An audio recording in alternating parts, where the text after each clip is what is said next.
እኛም በዘመናችን ብዙ ነገር መቅደሳችን በሙሉ በልዩ ልዩ ነገር ገበያ ሆኖብናል። ወደ ቅድስና ባህሪ የምታደርስናት ጾም የመጨረሻውን ሕይወት የምታስተምርናት ጾም ትንሣኤ ዘለ ክብርን የምታስገኝናት። የጌታ ቤት የጸሎት ቤት፣ ቤተ ንጽሕ፣ ቤተ ጸሎት፣ ቤተ በረከት ይባላል። ይልቁንም የሐዲስ ኪዳን ቤተ መቅደስ። ጾም ለሰነፎች፣ ላላዋቂዎች፣ ለማያስተውሉ እንዲሁ ዝም ብለው እንደ እንስሳት ለሚበሉ ሐዘን ትካዜ ናት። በመጣች ቁጥር ይሳቀቃሉ፣ ይሸማቀቃሉ። ለብልሆች፣ ለአስተዋዮች፣ እግዚአብሔርን ለሚፈሩ በሕጉ ለሚኖሩ ግን ጾም ታላቅ ሕግ ናት። ጾም ጥንቱን በጌታ ትእዛዝ ከዕለተ ፍጥረት ጀምሮ ለአዳም የተሰጠች ናት።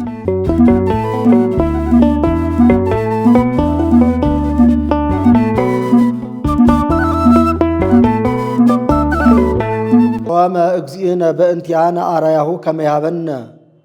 ጌታችን መድኃኒታችን ኢየሱስ ክርስቶስ አብነት የሆነን ዘንድ ስለ እኛ ጾመ። ይህን ቃል የተናገረው ቅዱስ ያሬድ ሲሆን አብይ ጾም ማለት ምን ማለት ነው?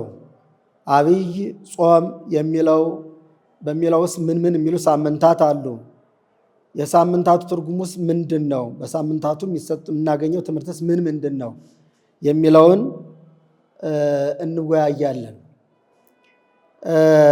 አብይ ጾም ማለት ታላቅ ገናና ማለት ነው።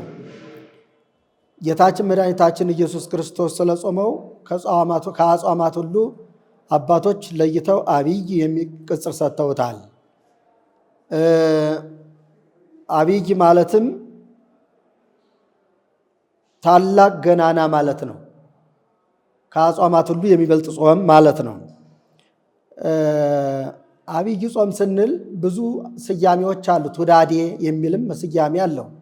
ሁዳዴ ማለት ደግሞ በቀድሞው ዘመን የሁዳድ መሬት ነበረ። የሁዳድ መሬት ነበረ። በጣም እጅግ መጠነ ሰፊ መሬት ነው። ያ የሁዳድ መሬት ይባላል። በዚያ ስም ሁዳዴ ተብሏል። ይህም ጾሙ መጠነ ሰፊ 55 ቀኖችን ያካተተ ስለሆነ ሁዳዴ ተብሏል።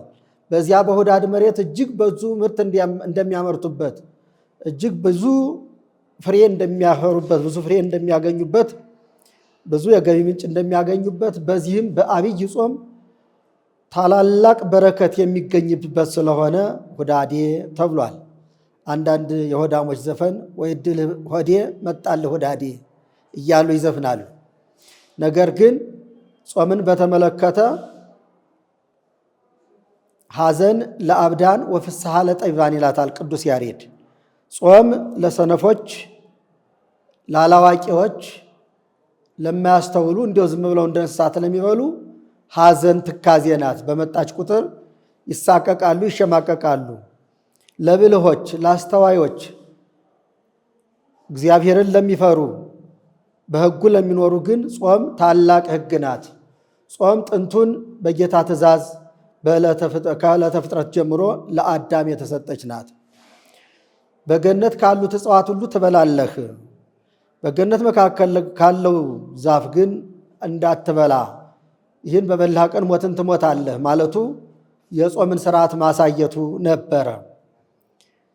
በዚህም የቀና ጠላት ገብቶ አዳም አባታችን፣ ሔዋን እናታችን በመብል ምክንያት አሳስቶ ከገነት አስወጥቶ ከእግዚአብሔር ለይቶ ገዝቷቸው ስለነበረ እነሱም በፈታሂነቱ መሐሪነቱን ተመራምረው ጌታ እንጂ ብንበድለው አትብሉ ያለንን ብንበላ የፈረደብን ማረይ ብንለው ይቅር ብንለው እኮ ይምረን ይቅርልን ይሆናል በማለት ጾም ጾመዋል። 40 ጾም ለመጾም ከባህር ገብተው እየራሳቸው ተለያይተው የሴቶችና የወንዶች የጸሎት ቦታ የተለያየ መሆን እንዳለበት አዳም አባታችን ነቢይም ካህንም ስለነበረ በነቢይነት መጻኢውን ሕግ አውቆ እሷን እናታችን ለየት አድርጎ ጾም ጀመሩ።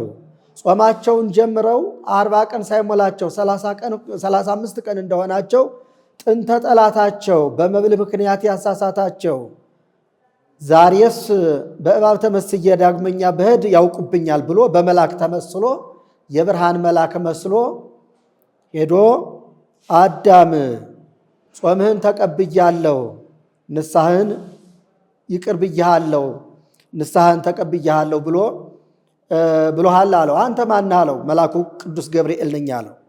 አሁን ቀደም የፍጡር ቃል ሰምቼ ከፈጣሪ የትእዛዝ ወጥቼ አትብላ ያለኝ በልቼ ከፈጣሪ የተለይቼ ከገነት ወጥቼ እሰቃያለሁ።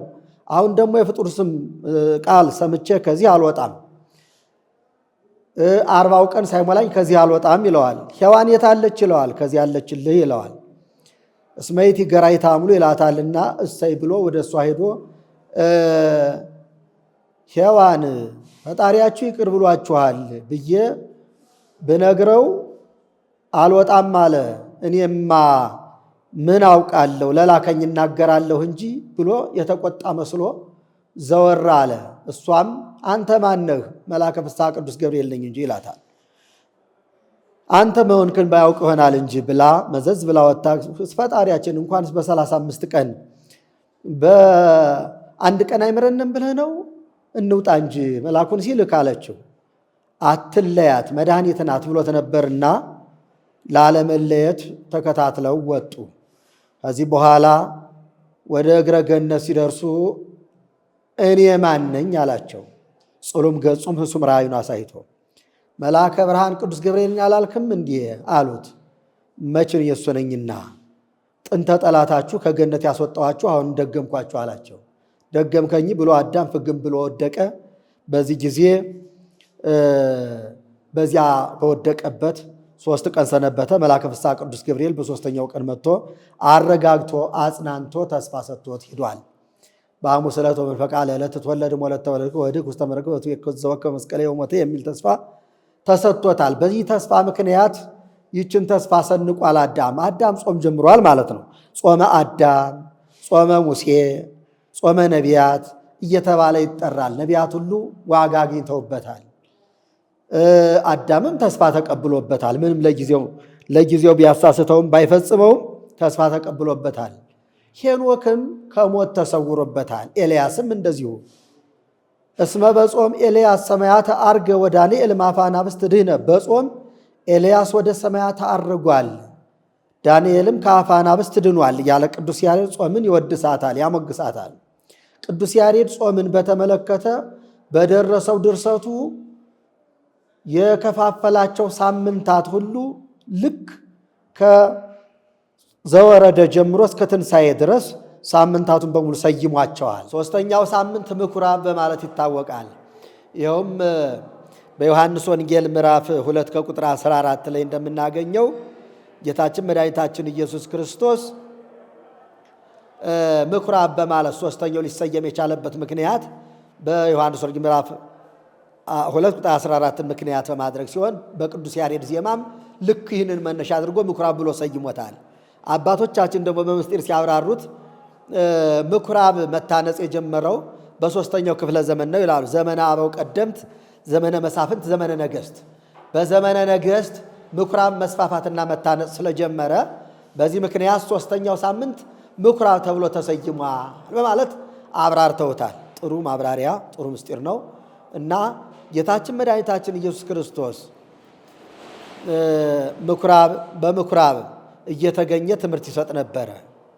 ከፋሲካዎች በአንዱ ፋሲካ ወደ ምኩራብ ወጣ።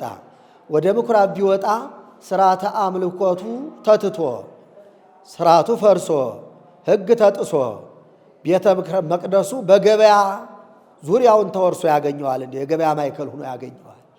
በዚህ አማካይነት ዙሪያውን አየና ወገብረ መቅሰፍተ ጥብጣብ የዝሃብል የጅራፍ ገመድ አዘጋጅቶ ወሰደደ ኩሎ ምኩራብ ሁሉንም ከምኩራብ እያባረረ አስወጥቷል። አባጋአኒ ወአልህምተኒ በጎቹንም ላሞቹንም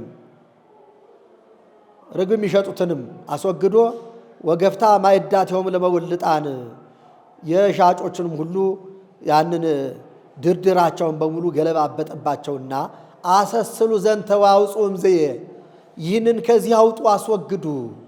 የተረሱ ቤታዊ ቤተ ምስያጥ የተግበሩ ቤታዊ ቤተ ምስያጥ የአባቴን ቤት የገበያ ቤት አታድርጉት። ቤተ ጸሎት ትሰመይ ቤቴ የጸሎት ቤት ይባላል ተብሎ ተጽፏል።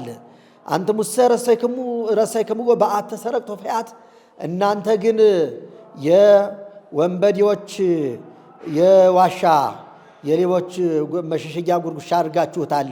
ስለዚህ አውጡ፣ ይህን አስወግዱ ብሎ ቤተ መቅደሱን አንጽቶ ቀድሶ ለሥርዓተ አምልኮቱ አመቻችቷል ማለት ነው። እና እዚያው ላይም እነሱ በአይ ስልጣን ትገብር ዘንተ ይህን ሁሉ የምታደርገው በምን ስልጣን ነው ብለው ጥያቄ ሲያቀርቡለት ያው ወደፊት ያለውን ሰፊ ምስጢር አስተምሯቸዋል። ምስጢረ ትንሣኤ ሁሉ ነግሯቸዋል።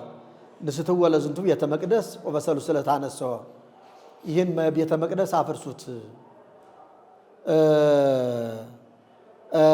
እኔም በሶስተኛው ቀን አስነሳዋለሁ ብሎ ውእቱሰ በእንተ ቤተ ሥጋው ይሎሙ እሱ ግን ስለ ሥጋው ይላቸው ነበረ። በሶስተኛው ቀን መነሳቱን ያስተምራቸው ነበር። እነሱ ግን አላወቁም። በ46 ዓመት ታንጽ ዝንቱ ቤተ መቅደስ ይህ ቤተ መቅደስ የተሰራው 46 ዘመን ነው።